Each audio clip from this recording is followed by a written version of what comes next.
Bonjour, bienvenue dans la série sur la physique des particules. Donc continuons notre analyse des fonctions de Green. Alors dans la continuité, je ne rappelle pas ce que nous avons vu dans la précédente vidéo. Même avec une masse non nulle, on a vu la solution pour la masse nulle, mais même avec une masse non nulle, la singularité reste sur le cône de lumière. Mais simplement, le support de la fonction n'est plus concentré sur le cône de lumière. Et cela implique en particulier des signaux inférieurs à la vitesse de la lumière. Revenons à la formulation intégrale des solutions retardées et avancées. Et utilisons la décomposition suivante. 1 sur P0 plus ou moins, ici on va prendre la forme plus I epsilon au carré, moins P carré, moins M carré, moins P carré, moins M carré, est égal à 1 sur 2 oméga P fois 1 plus P0 moins oméga P plus I epsilon moins 1 sur P0 plus oméga P plus I epsilon.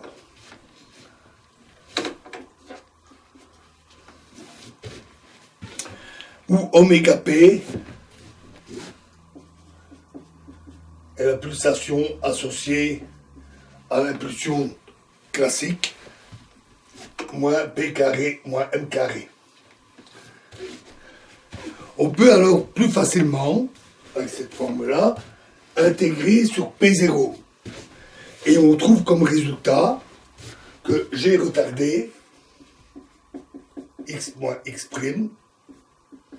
est égal à I θ x0 moins x'0, la fonction échelon, divisé par 2pi cube,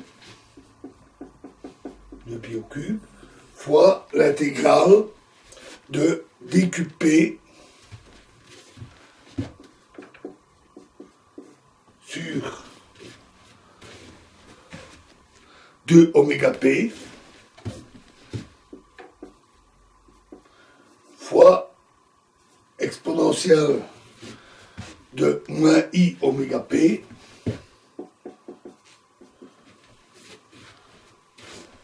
fois x0 moins x'0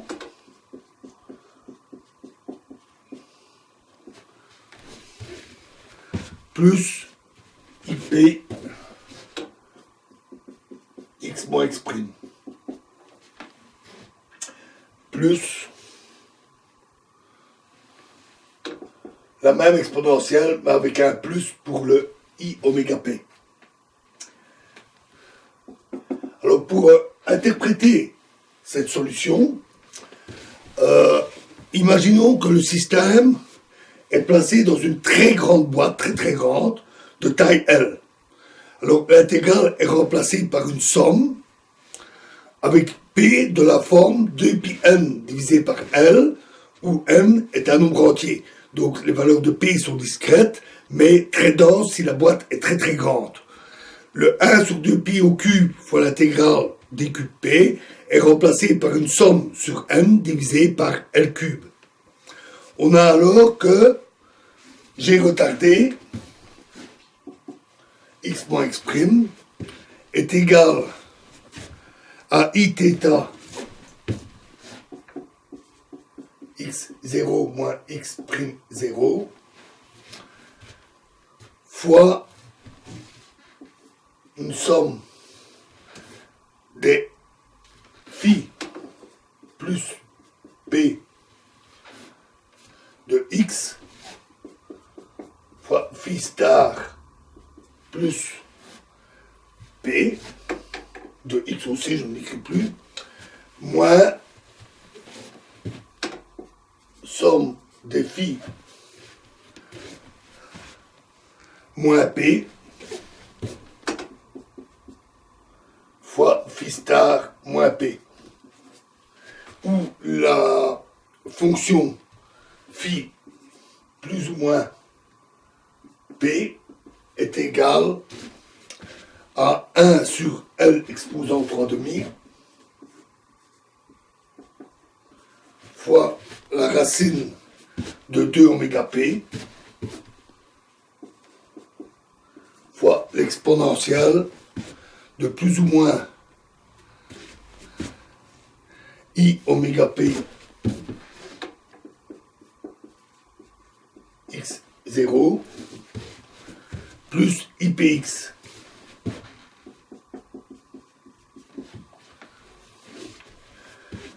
Alors, les signes sont importants.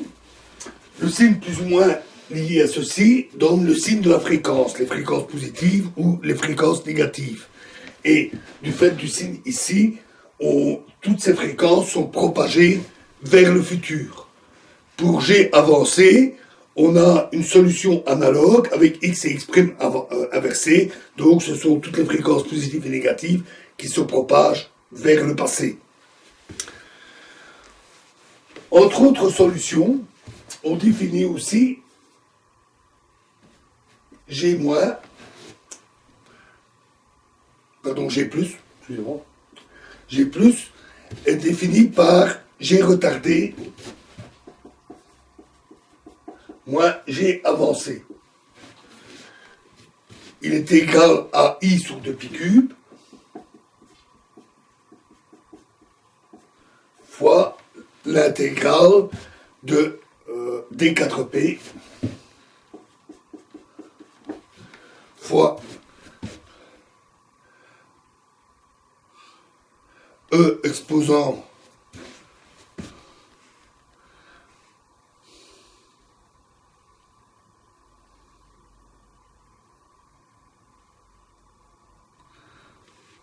moins IP X fois epsilon P0. Alors epsilon P0, epsilon c'est typiquement ainsi que l'on note la fonction signe, qui vaut plus 1 quand c'est positif, moins 1 quand c'est négatif, tout simplement.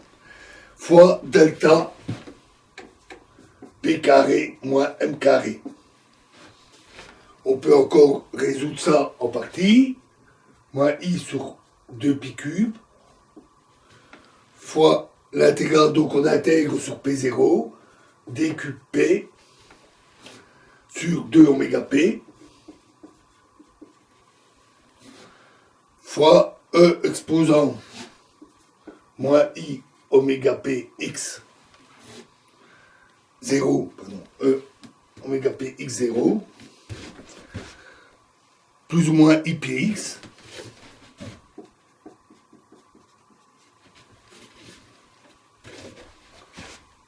plus IPX, pas plus ou moins, plus IPX, moins la même exponentielle, mais avec un signe plus pour la fréquence. Cette solution est une fonction impaire qui s'annule hors du cône de lumière. Et on vérifie facilement qu'elle répond à l'équation de Klein-Gordon, et la dérivée par rapport à x0 de G+,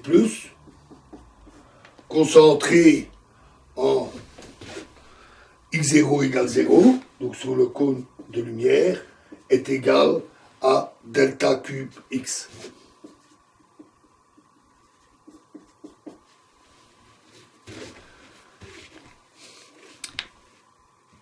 Quand m est égal à 0, G+ est égal à, pardon, c'était G-, est égal à 1 sur 2π fois epsilon x0 delta x carré. Ceci est encore égal à la limite quand état tend vers 0, où état est un vecteur temps positif infinitésimale, donc qui tend vers, quand état tend vers 0, va 1 sur 4 pi carré i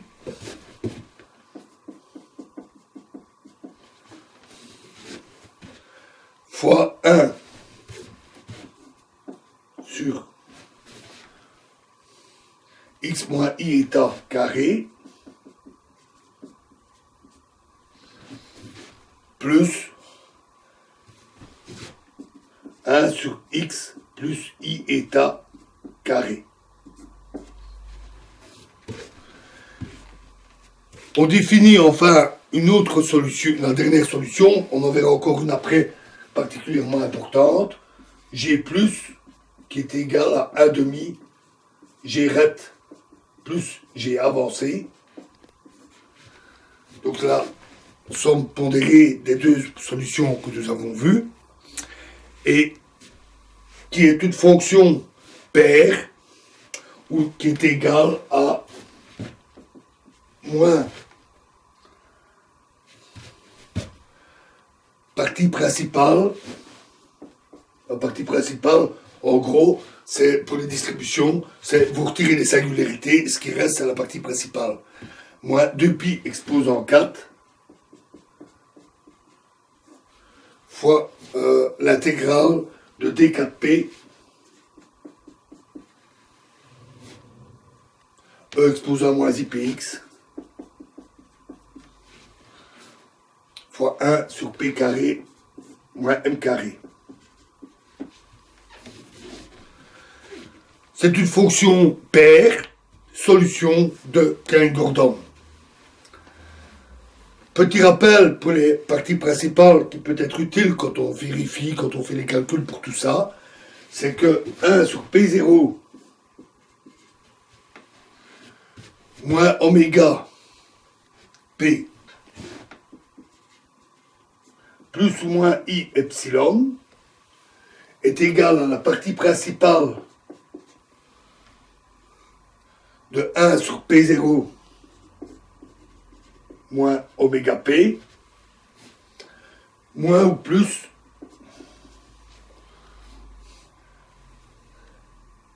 I pi delta de P0 moins oméga P. Donc la partie principale, moins ou plus la singularité pour P0 moins oméga P. Et delta, relation également utile, delta P carré moins M carré est égal à delta P0 moins oméga P plus delta P0 plus oméga P divisé par 2 oméga P. Voilà les relations utiles pour faire les calculs ou les vérifications. Alors nous sommes presque au bout, et dans la prochaine vidéo, nous verrons la dernière fonction de Green que nous voulons présenter, qui est la fonction de Green de Feynman, qui est très très utile en physique des particules. Je vous remercie.